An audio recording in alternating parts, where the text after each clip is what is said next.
Você, Juliana.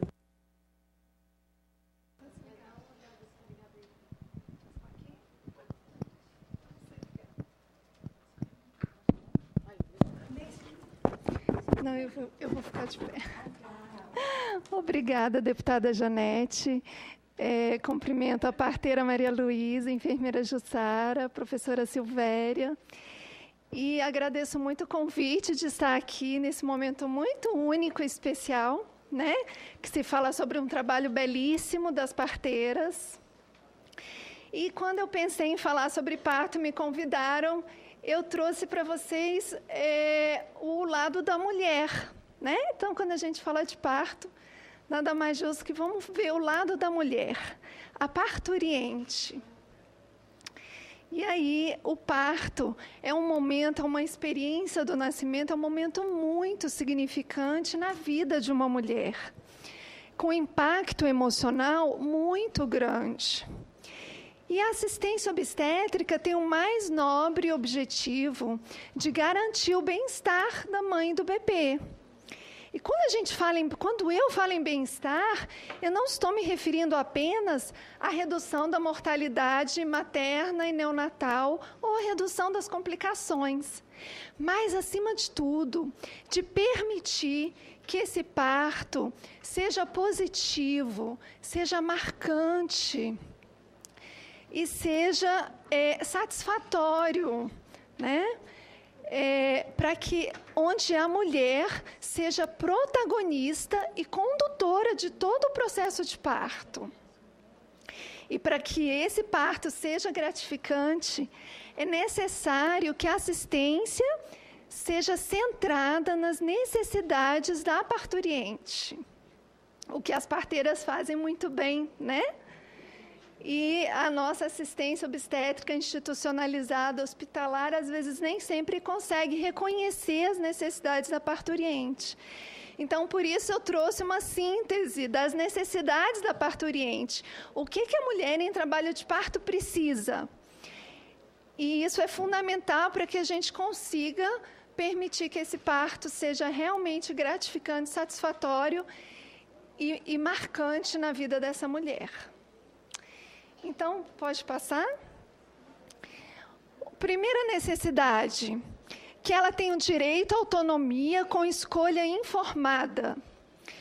Para que uma mulher participe do processo decisório, para que ela escolha o tipo de parto, para que ela participe das decisões, dos procedimentos que fazem parte do corpo dela, no momento tão especial da vida dela, ela deve receber informações baseadas em evidências científicas, não tendenciosas, da equipe que começa no pré-natal. Então, por isso, a importância do pré-natal, dos cursos de capacitação, de orientação e educação, que é o que eu faço aqui no departamento médico, capacitar as mulheres, os pais, para viver esse momento e cuidar do bebezinho com mais competência e com bem-estar, né? E é o único jeito de a gente garantir a autonomia de escolha da mulher. Pode passar? Uma outra necessidade é a liberdade de posição durante o trabalho de parto e parto. Essa é uma necessidade fisiológica. O trabalho de parto costuma ser longo, demorado. A mulher ela precisa ter liberdade para procurar uma posição mais confortável, para ficar debaixo do chuveiro, para se acocorar, para sentar na bola, para escolher a posição que for mais confortável. E nem sempre é o que a gente vê nos hospitais, onde o protocolo é tão rígido, né? E que, às vezes, as mulheres precisam ficar mais confinadas na cama, e isso dificulta o processo de trabalho de parto e aumenta o desconforto da mulher. Pode passar? Cadê? Durante o momento da expulsão do bebê do nascimento, a posição assume uma importância muito grande. a gente vê usualmente nos hospitais a posição de litotomia, que é a posição clássica naquele slide, onde a mulher fica deitada, com as pernas abertas, às vezes amarradas em estribos, e aí ela precisa fazer toda a força da expulsão nessa posição. Essa posição não é uma posição fisiológica, é uma posição onde as contrações não são otimizadas, onde a dor é intensificada, e é uma posição, por outro lado, muito mais conveniente para o médico que assiste ao parto, porque ele tem uma visão privilegiada e uma facilidade de intervir no períneo da mulher. Mas se a gente deixar a mulher à vontade, com liberdade de escolha, ela vai assumir uma posição vertical. Não é Maria Luísa confirma isso, que nenhuma mulher da sua comunidade vai deitar no momento do nascimento. Ela vai sempre procurar uma posição verticalizada, né? E a OMS recomenda as posições não supinas durante o trabalho de parto e parto. Pode passar? Uma outra grande necessidade da mulher é o direito acompanhante. É um direito assegurado por lei desde 2005, uma grande conquista das parturientes. E ela tem direito a um acompanhante de escolha dela, pode ser a mãe, pode ser o marido, o companheiro, ou uma doula, quem ela escolher. O acompanhante, ele traz segurança para a mãe, ele dá apoio emocional, ele advoga a favor da mãe para que as intervenções não sejam feitas de forma inconveniente, sem a anuência da mãe, né? Então, é uma pessoa muito importante durante o trabalho de parto. E aí eu trouxe para exemplificar o quanto se você impede que a mãe, durante o trabalho de parto, tenha um acompanhante, isso tem um impacto muito negativo no trabalho de parto dela, né? E ela vai ter uma experiência ruim durante o trabalho de parto. E eu trouxe um pequeno depoimento de uma mãe. Pode passar o próximo, na setinha.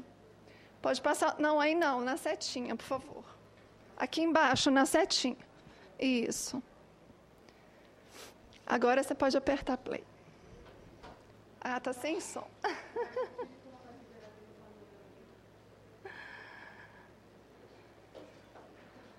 É um depoimento,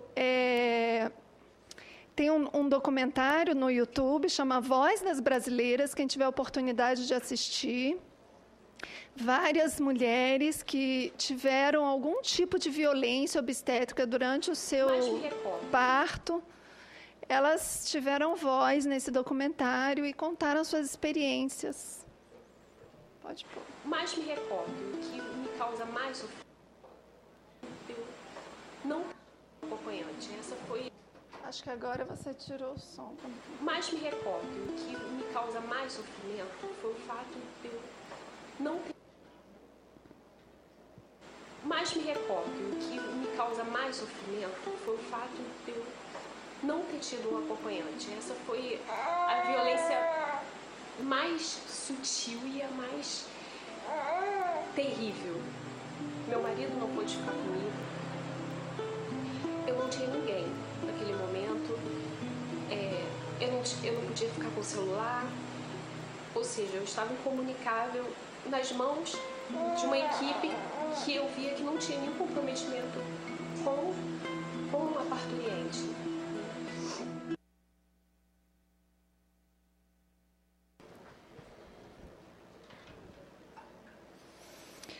Um outro direito da parturiente é o direito à privacidade e segurança. Michel Audin, que é um obstetra francês estudioso da fisiologia do parto, ele fala o quanto é importante a gente preservar a privacidade e a segurança da mãe para que todos os hormônios que participam do trabalho de parto funcionem bem e a dinâmica do parto ocorra da forma mais fisiológica possível. E aí ele faz um comparativo com o animalzinho mamífero da natureza. Então, se a gente pegar, por exemplo, um chimpanzé ou um outro mamífero, durante o trabalho de parto, esse animalzinho ele vai se separar do grupo né, procurando uma privacidade, vai escolher um local seguro, e se durante o trabalho de parto ele se sentir ameaçado, o organismo dele vai liberar adrenalina, que a gente sabe que é um hormônio de fuga, um hormônio que ajuda, né, a preservação da vida, e vai adiar o parto daquele mamífero para que ele possa se defender. E da mesma forma acontece conosco. Se a mãe se sente insegura, ameaçada, com dor, temerosa, ela vai liberar adrenalina, e a adrenalina ela é um antagonista da ocitocina, que é um hormônio que a mulher precisa liberar para contrair o útero, para que haja dilatação e se conclua o parto. Então, às vezes, a gente percebe que o trabalho de parto flui de forma demorada, arrastada, exatamente pela interferência dos hormônios que são contrários aos hormônios fisiológicos. Liberdade de escolher ou recusar qualquer procedimento relacionado ao seu corpo. Então, a mulher, ela deve escolher, né, fazer escolhas convergentes ao seu bem-estar, e ela tem direito a recusar procedimentos que são feitos com o intuito de adiantar o trabalho de parto. Apesar das evidências científicas, a gente vê atualmente na assistência obstétrica ainda episiotomias feitas de forma rotineira, a ocitocina para induzir o trabalho de parto, para acelerar o trabalho de parto, simplesmente por conveniência médica. A gente vê a miniotomia precoce, que é romper a bolsa amniótica com o intuito de acelerar o trabalho de parto.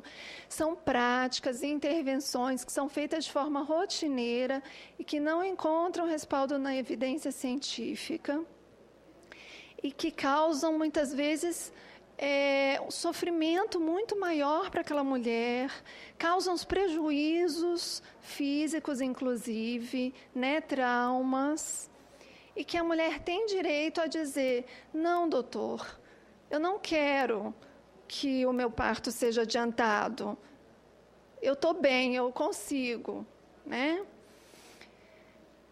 E aí, pode passar o próximo, por favor? Eu trouxe mais um depoimento de como a episiotomia feita de forma rotineira pode ter um impacto negativo na experiência do parto de uma mulher. Pode clicar, play. A pior para mim foi a episiotomia, que foi feita sem consentimento, sem nem avisar, tá? E me causou durante bons meses desconforto físico. Ela inflamou, infeccionou e psicológico. Eu senti estranha, não gostava nem que meu marido encostasse naquela região. Ficou sensível. Quando muda o tempo, até hoje eu sinto pinicar onde eu levei os pontos.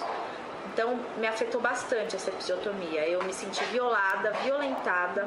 Eu falo que quando eu leio algum relato de violência sexual, como a vítima se sente depois, eu consigo traçar um paralelo, porque a forma como isso afetou a sexualidade, a forma como eu lidava com o meu próprio corpo, foi bastante forte. Pode passar.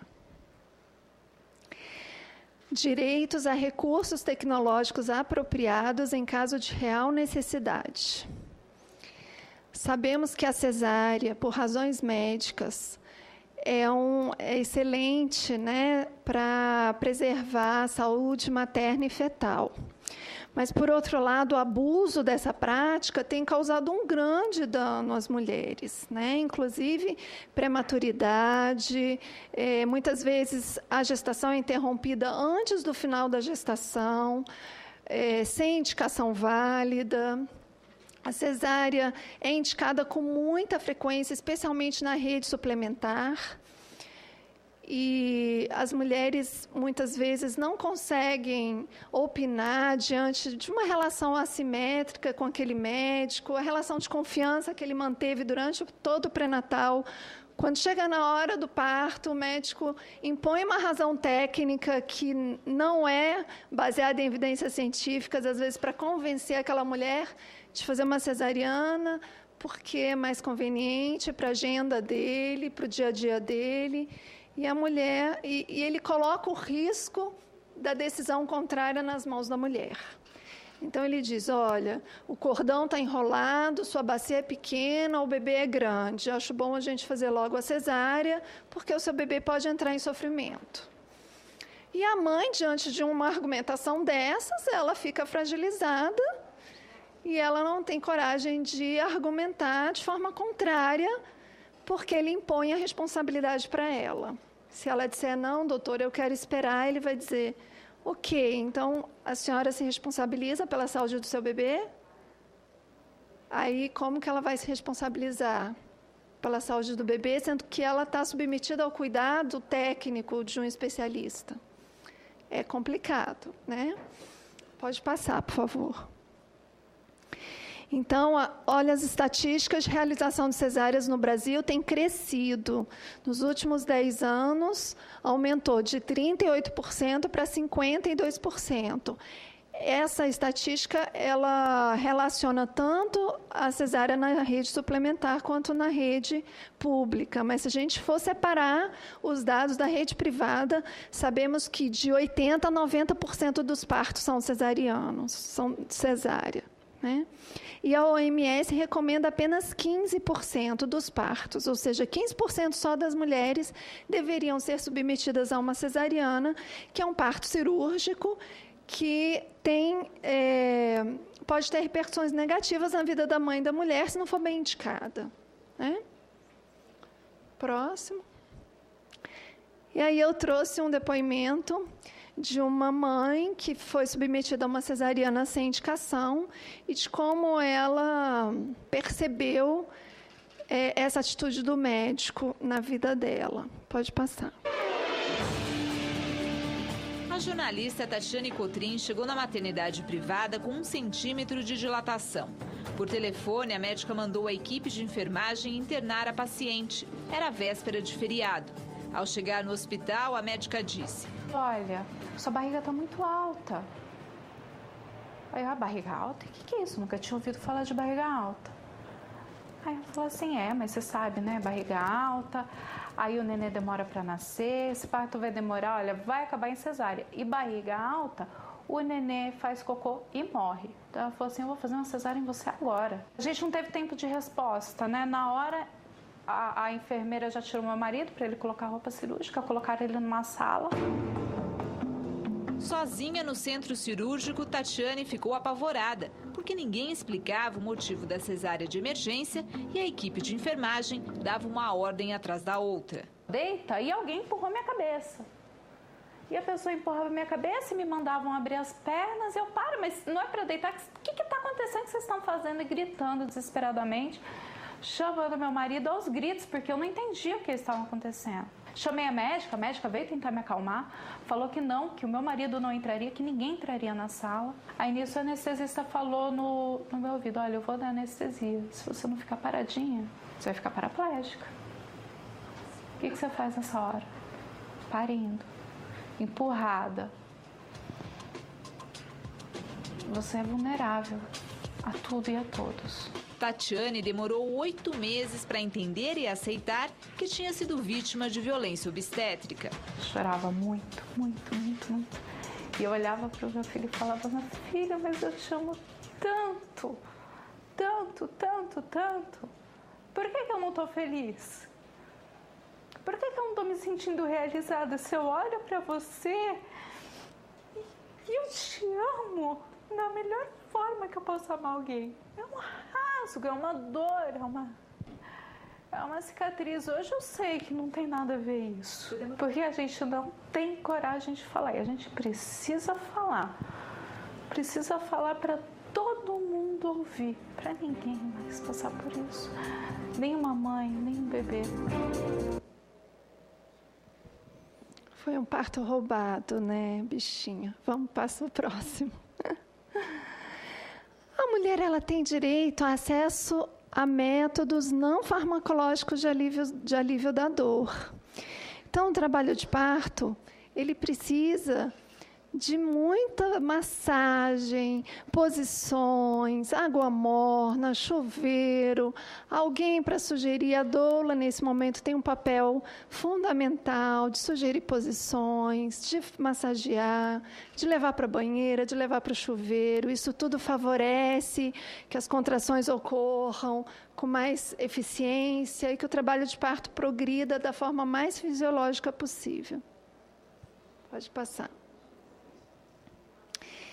E, por último, o fundamental, né, é o contato precoce e a amamentação na primeira hora de vida. Então, a OMS recomenda a amamentação logo na primeira hora. Isso favorece o aleitamento materno, favorece a contração uterina para a redução do sangramento, né, depois que a placenta sai. Favorece o vínculo, que mulher que não quer, depois de um trabalho de parto prolongado, ter o seu troféu nos braços. Esse é o seu troféu, o seu bebê.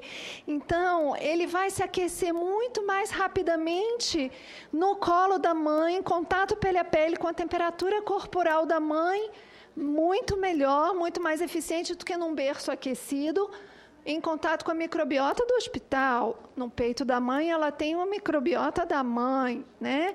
Um bebê que nasce numa condição muito favorável, ele não precisa ser aspirado, ele não precisa de vitamina K na primeira hora de vida, ele não precisa tomar banho na primeira hora de vida, ele não precisa de nenhum cuidado, a não ser aquecido, recebido pela sua mãe, e ser amamentado na primeira hora de vida, para que o vínculo se estabeleça, para que a mãe, esse momento é o momento mais especial do parto, é o grande prêmio, é o momento que a mãe sente empoderada, se sente gratificada, né? E separar o bebê, como a gente vê muito frequentemente, às vezes com argumentações que não são válidas, de que vai cortar o cordão, de que vai limpar o bebê, de que vai pingar o colírio nos olhos do bebê, nesse momento é uma violência. Um bebê normal é uma violência. E aí, para concluir, eu trouxe uma frase clássica do Michel Audin, que para mudar o mundo é preciso mudar a forma de nascer. E que haja uma fundamentação, sempre uma razão válida para interferir no processo fisiológico de um parto normal. Ok? Obrigada.